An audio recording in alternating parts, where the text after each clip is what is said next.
Hello everyone, this is Nilofar Neha Khan and welcome to our YouTube channel Shikshalay. तो आज हम बात करेंगे यूरोप में समाजवाद एवं रूसी क्रांति वाले टॉपिक के बारे में। देखिए, पहले जो फ्रांसीसी क्रांति है उसका वन लाइनर मैं पहले ही करा चुकी हूँ। अगर आपने वो नहीं देखा है तो प्लीज़ जाके देख लीजिए, आपको काफ़ी वो यूज़फुल रहेगा। लास्ट मोमेंट में आपके लिए ये चीज़ें काफ़ी यूज़फुल हैं। और एक चीज़ मैं बताऊंगी, आप लोग एक काम कर सकते हैं, जैसे पूरे दिन आप सेल्फ स्टडी तो मस्ट है ही, लेकिन कई बार ऐसा होता है ना कि एक आध घंटे मन नहीं कर रहा पढ़ने का या फिर कुछ काम कर रहे हैं, तो उस टाइम में क्या करा कि ये बार बार ही सुना, ये वीडियोस जो हैं बार बार ही सुनी, ताकि आपके ना एक माइंड में सेट हो जाए। ये जब आप एग्ज़ाम हॉल में जाएंगे तो आपको कहीं ना कहीं ये चीज़ें याद आएंगी। ठीक है, मैं कोशिश कर रही हूँ कि आपको सारी अच्छी से अच्छी चीज़ें प्रोवाइड कर सकूँ ताकि आपका, और देखिए इस चैप्टर में हम पूरी समराइज्ड वे में आपका चैप्टर देखेंगे। जितनी भी पॉसिबिलिटी बन सकती है ना आपके क्वेश्चंस की, वो सारे क्वेश्चंस मैंने इसमें डाले हैं। ठीक है, होप सो आप लोगों के लिए ये काफ़ी यूज़फुल हो। और देखिए, एक रिक्वेस्ट मैं आप लोगों से ज़रूर करना चाहती हूँ कि जितना भी होता है आप लोग इतना ज़रूर मेरे लिए किया करें कि एटलीस्ट वीडियो को लाइक एंड शेयर ज़रूर किया करें, क्योंकि मैं सच बता रही हूँ, ये पीडीएफ बनाने में ही मुझे काफ़ी मेहनत लग जाती है, जिसकी वजह से मेरी वीडियोस लेट भी हो जाती हैं। वरना अगर मैं पीडीएफ बनाऊँ ना और ऐसे सिर्फ इस तरीके से चीज़ें कर लूँ, और फिर दूसरी चीज़ इसे ट्रांसलेट करना पड़ता है, क्योंकि इंग्लिश मीडियम वाले बच्चे नहीं समझ पाते। तो मैं जब अपना बेस्ट देने की कोशिश करती हूँ, तो मैं आप लोगों से भी यही चाहती हूँ कि प्लीज़ प्लीज़ प्लीज़ आप लोग भी थोड़ा सा मेरे साथ मेरा सपोर्ट किया करें, ताकि आपके लिए मैं और अच्छी चीज़ें ला सकूं और मुझे भी मोटिवेशन मिल सके कि मैं आपके लिए अच्छे अच्छे कंटेंट लेके आऊँ। ठीक है, तो आज का हमारा टॉपिक रहेगा रूसी क्रांति, और इसमें हम यूरोप में समाजवाद और रूसी क्रांति दोनों के ही बारे में पढ़ेंगे। देखिए, फ्रांसीसी क्रांति जो हुई थी ना, उसने कई संभावनाओं के ना एक तरीके से द्वार कह लीजिए या फिर कह लीजिए कई संभावनाओं के गेट खोल दिए थे। ठीक है, अब किस तरीके की, जैसे कि इसी दौर में तीन विचारधाराएं उत्पन्न हुई। पहली थी आपकी रूढ़िवादी, दूसरी थी उदारवादी, तीसरी थी परिवर्तनवादी। रूढ़िवादी जो विचारधारा थी उसमें हम बात करते हैं जब जो लोग परिवर्तन को स्वीकार नहीं करते थे, जो चीज़ जैसे चल रही है उसी में ही खुश रहते थे। लेकिन अगर बात करें उदारवादी की, तो उदारवादी जो थे वो सभी धर्मों का सम्मान करते थे। ठीक है, और जो अनियंत्रित सत्ता थी उसका विरोध करते थे। ठीक है, और ये एक तरीके से हर चीज़ मानव हित में चाहते थे। ठीक है, यहीं पर अगर बात करें परिवर्तनवादी, तो इन्हें हम रेडिकल भी कहते हैं। परिवर्तनवादी जो है, परिवर्तनवादी को हम इस तरीके से कह सकते हैं कि ये जितने भी परिवर्तन है ना, ये एक साथ चाहते थे। देखिए, एक चीज़ मैं आप लोगों को बताना चाहूँगी, किसी भी समाज में एकदम से कोई परिवर्तन नहीं होता। ठीक है, जब परिवर्तनवादी क्या थे, पुरानी व्यवस्थाओं के स्थान पर नई व्यवस्थाओं को ला देना, उसी को ही हम परिवर्तनवादी, मतलब पूरी टोटली चीज़ों को बदल देना। ठीक है, तो यहाँ पर मैं आपके लिए कुछ पॉइंट्स लेके आई हूँ, कह लीजिए क्वेश्चन आंसर कह लीजिए या फिर वन लाइनर कह लीजिए या फिर एमसीक्यू, क्योंकि एमसीक्यू इस टाइम है ना, आपका ऑप्शंस में टाइम वेस्ट हो, ये सब चीज़ें मैं नहीं चाह रही। अब मैं यही चाह रही हूँ कि बस आपको है ना लास्ट मोमेंट पे एक रिवीजन के लिए कई चीज़ें मिल जाएँ। ठीक है, तो सबसे पहले हमारा जो पॉइंट है ये कथन है। ठीक है, अब ये कथन है किसका, मैं बता देती हूँ। लोग राज्य के लिए अस्तित्व रखते हैं, ना कि राज्य अपने लोगों के लिए। ये कथन देखिए, कथन बहुत इंपॉर्टेंट रोल प्ले करते हैं आपके। तो ये मुसोलिनी का है। ठीक है, मुसोलिनी का है। ठीक, हिटलर का जन्म कहाँ और वह कहाँ का राजनेता था। देखिए, ये बहुत माइनर सा चीज़ है, लेकिन कई बच्चे इसमें भी कंफ्यूज हो जाते हैं। हिटलर का जो जन्म था वो ऑस्ट्रिया में हुआ था, और वो पॉलिटिशियन कहाँ का था या कह लीजिए राजनेता कहाँ का था, वो जर्मन का था। ठीक है, जर्मन का पॉलिटिशियन था। साम्यवादी विचारधारा के संस्थापक कौन थे? साम्यवादी विचारधारा के संस्थापक कौन थे? तो ये थे हमारे Karl Marx, who was the founder of communist ideology. ठीक है, तो कौन है ये? Karl Marx. रूस में आर्थिक नीति को शुरू किसने किया था? आपको पता होगा कि आर्थिक नीति को शुरू करने वाला कौन था, तो वो था आपका लेनिन। ठीक है, अब यहाँ पर आप देख सकते हैं who started the economic policy in Russia. ठीक है, लेनिन। अब यहाँ पर हम बात करेंगे खूनी रविवार का संबंध किस क्रांति से है। देखिए, खूनी रविवार से इतने ज़्यादा, जैसे कि गोपेन से भी क्वेश्चन आपका आ जाता है, ठीक है। यानी कि प्रतिनिधि कह लीजिए, नेतृत्व कौन कर रहा था इस पूरे आंदोलन का, या कह लीजिए संघर्ष का, ठीक है। और कितने लोग मारे गए, कितने घायल हुए, इस तरीके के क्वेश्चन बहुत आते हैं और मैंने इस PDF में लिए भी हैं, ठीक है। तो खूनी रविवार का संबंध किससे है? 1905 की क्रांति से, ये याद रखिए, ठीक है। Bloody Sunday is associated with which Russian revolution? तो ये आपका आ गया। 1917 की किस क्रांति का आरंभ, रूस की क्रांति का आरंभ किस शहर से हुआ था? तो यहाँ पर जो ये क्रांति है कहाँ से हुई थी? तो ये पेट्रोग्राड से हुई थी। क्या था? पेट्रोग्राड से शुरू हुआ था रूसी क्रांति का आरंभ, ठीक है, 1917 वाली। यहीं पर अगर हम बात करें, रूसी इतिहास में किस तिथि को अंतर्राष्ट्रीय महिला दिवस के रूप में मनाया जाता है? तो ये आपका है 22 फरवरी। अब यहाँ पर एक क्वेश्चन मैं आपको बता देती हूँ कि यहाँ पर है ना, जैसे कि जूलियन कैलेंडर के अकॉर्डिंग ये लोग डेट को मानते थे, लेकिन अगर बात करें हम जो इंटरनेशनली जो यूज़ होता है वो होता है ग्रीगेरियन में, शायद मैं सही से प्रोनाउंस ना कर पाऊँ, लेकिन आप अपने नोट्स में या फिर टॉपिक में देख लेना। ग्रीगेरियन जो कैलेंडर हो वो हम यूज़ करते हैं, ठीक है। तो ग्रीगेरियन कैलेंडर में और जो जूलियन कैलेंडर है, ठीक है, उसमें 13 दिन का फ़र्क होता है। ये क्वेश्चन बहुत आता है, शायद मैं यहाँ लिखना भूल गई हूँ, तो ये याद रखिएगा, कहीं आप अपनी कॉपी में नोट कर लीजिएगा कि इनमें फ़र्क कितना दिन का आता है? 13 दिन का, ठीक है। तो अगर हम बात करें तो 22 फरवरी का मतलब है, इसे आप 13 दिन और जोड़ दोगे तो यहाँ पर वो मतलब इंटरनेशनल महिला दिवस आ जाएगा, ठीक है, वो वुमेन। फिर इसके बाद अगर हम बात करें, रूस के शासकों को क्या कहा जाता था? तो कहा जाता था ज़ार, ठीक है।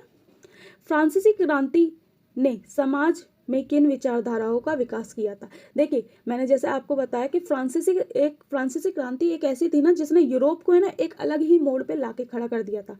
और वो उसमें किस तरीके से चीज़ें हो रही थी? देखिए, जैसे कि 3 विचारधाराओं का जन्म हुआ, जैसे रूढ़िवादी विचारधारा, उदारवादी विचारधारा और परिवर्तनवादी विचारधारा, यानी कि conservative ideology, liberal ideology, radical, ठीक है।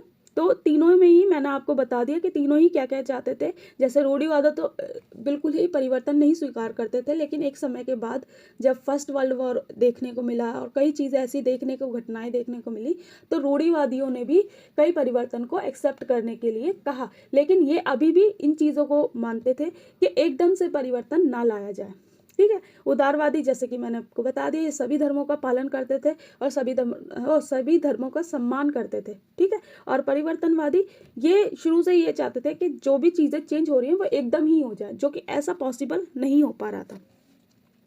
अच्छा, रूस की संसद को क्या कहा जाता था? पहले तो आप मुझे ये क्वेश्चन का जवाब जरूर दें ज़रूर, ठीक है। तो रूस की संसद को ड्यूमा कहा जाता था और पहली जो संसद थी उसे 75 दिनों के भीतर ही बर्खास्त कर दिया गया था। ये पॉइंट्स इतने इंपॉर्टेंट है ना, इन्हें कहीं लिख लीजिएगा या इसी का स्क्रीनशॉट ले लीजिएगा, ठीक है। How many days was the first Duma dismissed? ठीक है, तो ये था 75 डेज। दूसरी ड्यूमा को कितने दिनों में बर्खास्त कर दिया गया था? तो दूसरी ड्यूमा को 3 महीनों के भीतर ही बर्खास्त कर दिया गया था। अब यहाँ पर एक क्वेश्चन मैं आपको बता देती हूँ कि कितनी ड्यूमा हुई थी? तो 3 ड्यूमा थी। पहली को 75 डेज में बर्खास्त कर दिया गया, दूसरी को 3 महीने में, और जो तीसरी ड्यूमा थी उसमें क्या हुआ, रेडिकल लोग कंजर्वेटिव जो लोग थे उन्हें ज़्यादा से ज़्यादा जार ने कोशिश करी कि वो लोग आए ताकि उसका समर्थन कर सकें, ठीक है, इस तरीके की। तो इसी चीज़ों की वजह से ऐसे सिचुएशन हमें देखने को मिल रही थी। तो अब बात करते हैं अप्रैल थीसिस के बारे में। अप्रैल थीसिस क्या था? तो देखिए, पहले तो एक चीज़ क्लियर करना चाहूँगी, मेंशेविक और बोल्शेविक, ठीक है। मेंशेविक का मतलब था जो अल्पसंख्यक लोग थे और बोल्शेविक थे जो कि बहुसंख्यक थे। तो आपसे ना इस तरीके का क्वेश्चन भी पूछा जाता है कि मेंशेविक से क्या तात्पर्य है और बोल्शेविक से क्या तात्पर्य है। तो मेंशेविक जो थे वो थे अल्पसंख्यक लोग और बोल्शेविक कौन थे? तो वो थे बहुसंख्यक, ठीक है, जिनकी संख्या ज़्यादा बहुसंख्यक थे, ठीक है। और इसी में ही अगर हम बात करें, मैं बोल्शेविक के जो नेता थे वो लेनिन थे, ठीक है। तो यहाँ पर अप्रैल थीसिस का संबंध किससे है, तो लेनिन से है। तो 17 अप्रैल को जब लेनिन रूस दोबारा लौटा, उसने 3 मांगे करी थी। इन 3 मांगों को ही अप्रैल थीसिस के नाम से जाना जाता है, ठीक है। तो यहाँ पर लिखा हुआ है ना, the Bolshevik leader return to Russia on April 17, ठीक है। He made 3 demands that known as the April thesis, ठीक है। इसके बाद अगर हम बात करें तो ये 3 मांगे क्या थी, तो क्या मांग थी, युद्ध की समाप्ति, सारी ज़मीनें किसानों के हवाले, बैंकों का राष्ट्रीयकरण। अब मैं आपको एक चीज़ बता देती हूँ कि अगर आप टाइम देखोगे 1917 की बात हो रही है, यहाँ पर बीच में जो फर्स्ट वर्ल्ड वॉर थी वो चल ही रही थी, और जो जर्मनी था, ठीक है, जर्मनी की बहुत बुरी हालत थी उस समय। क्यों, क्योंकि धीरे धीरे पहले तो जर्मनी काफ़ी अच्छी तरीके से लड़ रहा था, काफ़ी उसे लग रहा था कि वो जीत जाएगा, लेकिन ऐसी चीज़ें नहीं हुई, ठीक है। और प्रथम विश्व युद्ध के बाद की तो स्थिति आप जानते ही हो, चाहे वो हिटलर का उदय हो, ठीक है, चाहे वो वर्साई की संधि हो, ये सारी चीज़ें नेक्स्ट टॉपिक में हम पढ़ेंगे, ठीक है। तो युद्ध बहुत ज़रूरी हो चुका था, युद्ध को समाप्त करना, क्योंकि जनता के लिए खाने तक के लाले पड़ गए थे, ठीक है। और जैसे कि आपको पता ही है कि रूस में साम्यवादी विचारधारा का विस्तार हो रहा था, या कह लीजिए समाजवादी विचारधारा का। तो लोग चाहते थे कि सारी ज़मीनें जो हैं वो किसानों के, या फिर कह लीजिए सबके हवाले कर दी जाए, ठीक है। अब यहाँ पर क्या हुआ, जैसे ही ये अप्रैल थीसिस हुआ, युद्ध की समाप्ति की डिमांड की गई और सारी ज़मीनें, तो क्या हुआ, कई जो किसान थे, कई जो सैनिक थे, वो अपनी ज़मीनों को बचाने के चक्कर में वो वहाँ से युद्ध से लौटने लगे, ठीक है। जिसकी वजह से कई ऐसी घटनाएं भी हमें देखने को मिलती हैं, जिसकी वजह से रूस को इतनी बड़ा खामियाजा इसका भुगतना पड़ा, ठीक है। और बैंकों का राष्ट्रीयकरण, जैसे कि आपको पता ही है, नेशनलिज्म इन ऑफ बैंक्स, ठीक है। तो ये चीज़ें थी रूस की अप्रैल थीसिस में, ठीक है। इसके बाद अगर हम बात करें, रूस की संसद का क्या नाम था, ये चीज़ मैं आपको बता चुकी हूँ कि ड्यूमा कहते थे, ठीक है। रूस के शासक जार निकोलस द्वितीय ने त्यागपत्र कब दिया था, तो देखिए, जार निकोलस द्वितीय ने कब त्यागपत्र दिया था, तो 2 मार्च 1917 में त्यागपत्र दिया था, ठीक है। और ये त्यागपत्र जब दिया था, तो इस समय ये पूछा जा सकता है, इस तरीके का क्वेश्चन, कि फर्स्ट वर्ल्ड वॉर के समय रूस का शासक कौन था, तो आपको पता है जार निकोलस द्वितीय, ठीक है। और यहाँ पर यह भी पूछा जा सकता है कि रूसी क्रांति के समय आप रूस का शासक कौन था, तो जार निकोलस द्वितीय। देखिए, एग्जामिनर आपसे किसी भी तरीके से क्वेश्चन घुमा के पूछ सकता है, हमें नहीं पता, लेकिन हमें रेडी हर चीज़ के लिए रहना, ठीक है। इसके बाद अगर हम बात करें, रूस में सामूहिक खेती को क्या कहा जाता था, ये क्वेश्चन है ना आपका लास्ट ईयर DSSB में आया था कि सामूहिक खेती को क्या कहा जाता था, तो इसे कहा जाता था कोलखोज, ठीक है, कोलखोज, ठीक है। What is collective farming called in Russia, तो क्या था ये, कोलखोज। रूस में संपन्न किसानों को क्या कहा जाता था, तो ये भी आपको क्वेश्चन देखने को मिला था लास्ट ईयर। देखिए, जो लास्ट ईयर के क्वेश्चन प्रीवियस ईयर पेपर्स हैं, क्योंकि KVS में सब्जेक्ट का भी पूछा नहीं गया ना, तो उसका तो हम अंदाजे से ही कर सकते हैं, लेकिन DSSB का ऑलमोस्ट सेम है, तो हम उसी चीज़ों को लेके चलेंगे, ठीक है। तो यहाँ पर कुलक और कोलखेज दोनों के ही बारे में पूछा गया था। तो रूस में संपन्न किसानों को क्या कहा जाता था, कुलक, ठीक है। मेंशेविकों का नेता कौन था, देखिए मैंने आपको बता दिया ना, बोल्शेविकों का नेता कौन था, लेनिन था, और मेंशेविकों का नेता कौन था, केरेंस्की का था, ठीक है। और मेंशेविक मैंने आपको बता दिया जो अल्पसंख्यक थे, ठीक है, माइनॉरिटी, ठीक है। और बहुसंख्यक यानी कि मेजॉरिटी में कौन थे, बोल्शेविक, ठीक है। और who was the leader of Mensheviks, ये है केरेंस्की। और मैं ये आपको पता ही है, अप्रैल थीसिस का संबंध किससे है, लेनिन से, ठीक है। सामूहिकीकरण का कार्यक्रम किसने शुरू किया था, तो ये क्वेश्चन भी बहुत इंपॉर्टेंट है, ये जो स्टार्ट किया था ये स्टालिन ने शुरू किया था, ठीक है। Who started the programme of collective farming, ये किसने शुरू किया था, स्टालिन ने किया था। रूस में जार सहित किस क्रांति से हुआ था,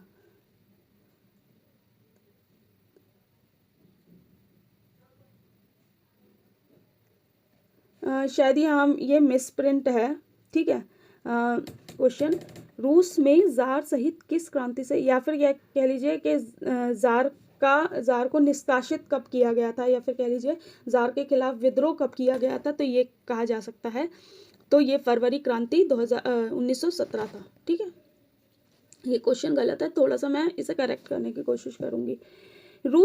रूसी गृह युद्ध में बोल्शेविकों के समर्थकों को किस नाम से बुलाया जाता था। अब यहाँ पर बहुत इंपॉर्टेंट है, अगर आप लास्ट ईयर के पेपर्स देखेंगे जो एनवीएस वगैरह इनके जो पेपर्स हैं, इनमें ये क्वेश्चन इस तरीके के बहुत पूछे गए हैं कि रेड्स, ठीक है, रेड्स, ठीक है, रेड्स के बारे में पूछा गया है कि रेड्स से किसे संबोधित किया जाता था, या किसका नाम, किनको रेड्स के नाम से बुलाया जाता था।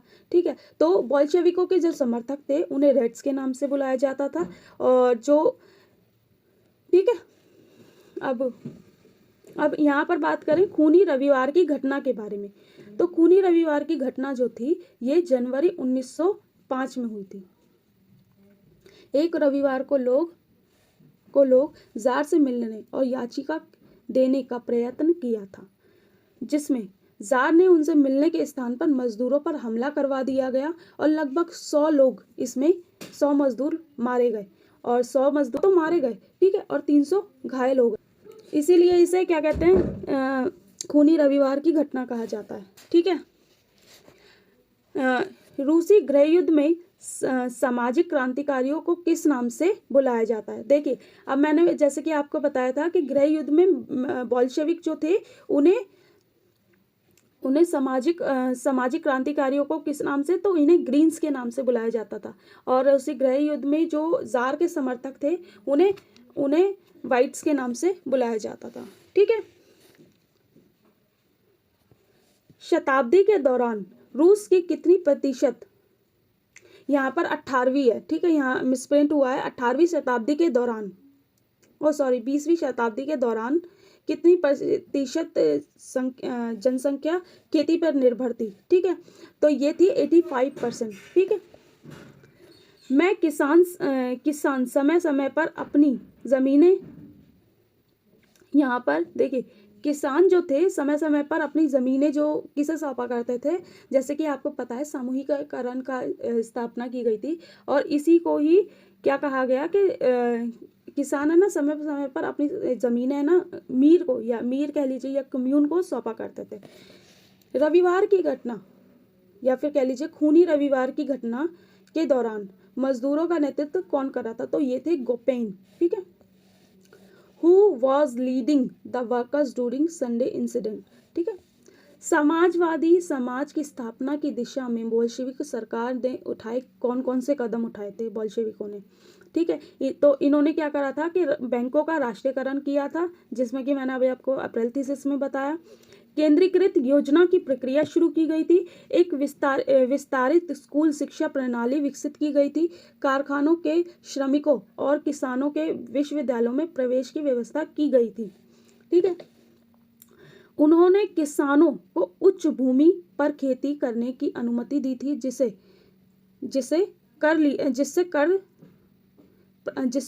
प्राप्त कर लिया गया था। बोल्शेविकों ने समाज की शक्ति का प्रदर्शन करने के लिए भूमि को जब्त किया था यहाँ पर। ठीक है, ये जब्त नीचे था और वो ऊपर था। ठीक है, ये हो गया है। देखिए, जब आप जल्दबाजी में काम करते हैं ना, मुझे एक तो पीडीएफ भी बनानी होती है, ऊपर से इसे ट्रांसलेट भी करना होता है, तो कई बार चीज़ें ऐसी हो जाती हैं, तो मिसप्रिंट जो हो जाता है ना, थोड़ा सा आप लोग एडजस्ट करते रहा करें। वैसे मैं कोशिश करती हूँ कि मेरे से कोई गलती ना हो, बट ठीक है, चीज़ें चलती रहती हैं। 1917 में कितनी क्रांति हुई थी, तो 1917 में 2 क्रांति हुई थी। पहली जो थी वो फरवरी क्रांति के नाम से जानी जाती है, जिसमें कि शाही सरकार को उखाड़ फेंका था। दूसरी थी बोल्शेविक क्रांति, जिसमें कि बोल्शेविकों की सत्ता लाई गई थी। ठीक है, क्रांति वास्तविक रोजमर्रा के लाभों के लिए विभिन्न सामाजिक समूहों के बीच सामाजिक शक्ति के लिए एक लड़ाई थी। ठीक है, रूसी क्रांति के क्या परिणाम हुए थे, तो रूसी क्रांति के क्या परिणाम हुए थे, देखिए, प्रथम विश्व युद्ध से इसे हटा लिया गया था। फिर उसके बाद रूस में साम्राज्य को सोवियत सोशलिस्ट रिपब्लिक के संघ में बदल दिया गया था। रूस की पारंपरिक राजशाही को दुनिया के पहले कम्युनिस्ट राज्य में बदल दिया गया था। ठीक है, तो ये आपका है। फिर इसके बात करें बोल्शेविज्म, तो ये कौन थे? तो बोल्शेविज्म जो थे,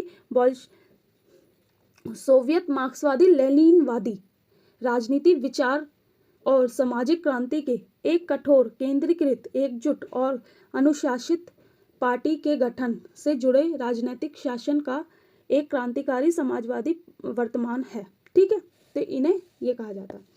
फिर अब ये हमारी PDF ख़त्म हो चुकी है और ऑलमोस्ट मैंने आपके इसमें इंपॉर्टेंट पॉइंट्स कवर किए हैं। बीच में आपको थोड़ी बहुत डिस्टर्बेंस देखने को मिली होगी, बट क्या कर सकते हैं, कुछ नहीं किया जा सकता। इन सब चीज़ों को लेके चलना ही पड़ेगा, जैसे हैं वैसे ही। मैं कोशिश करती हूँ सारी चीज़ें परफेक्ट देने की, लेकिन हाँ, अगर कुछ हो जाता है, कुछ मिस्टेक हो जाती है, तो प्लीज़ आप लोगों से रिक्वेस्ट है कि थोड़ा सा मेरे साथ एडजस्ट कर लें। इंशाल्लाह मैं आप लोगों के लिए और बेहतर चीज़ें लाती रहूँगी। तो अभी थोड़ी देर बाद आपको एक वीडियो और मिलेगी जो कि अब पॉलिटी की रहेगी। ठीक है, मैं कोशिश करूँगी कि डेली आपको एटलीस्ट हिस्ट्री, ज्योग्राफी और पॉलिटी तीनों की वन लाइनर मिल जाए। ठीक है, लेकिन जैसे कि मैंने आपको बताया कि PDF बनाने में टाइम ज़्यादा लगता है, क्योंकि मैं इतनी टेक्निकल नहीं हूँ। ठीक है, तो मेरे हाथ है ना इतनी जल्दी ज़्यादा चलते भी नहीं है। ठीक है, क्योंकि जैसे हाथ बैठ जाता है ना। ठीक है, तो मैंने कोशिश की है कुछ अच्छा प्रोवाइड करने की। वीडियो अच्छी लगी हो, इन्फॉर्मेटिव लगी हो तो please please please like and share करिएगा, और अगर कोई गलती हुई हो तो प्लीज़ आई एम सॉरी। ठीक है, तो चीज़ों के साथ ऐसे ही बने रहिएगा। इंशाल्लाह मैं आपके लिए बहुत बेहतरीन चीज़ें लाती रहूँगी। Thank you for watching.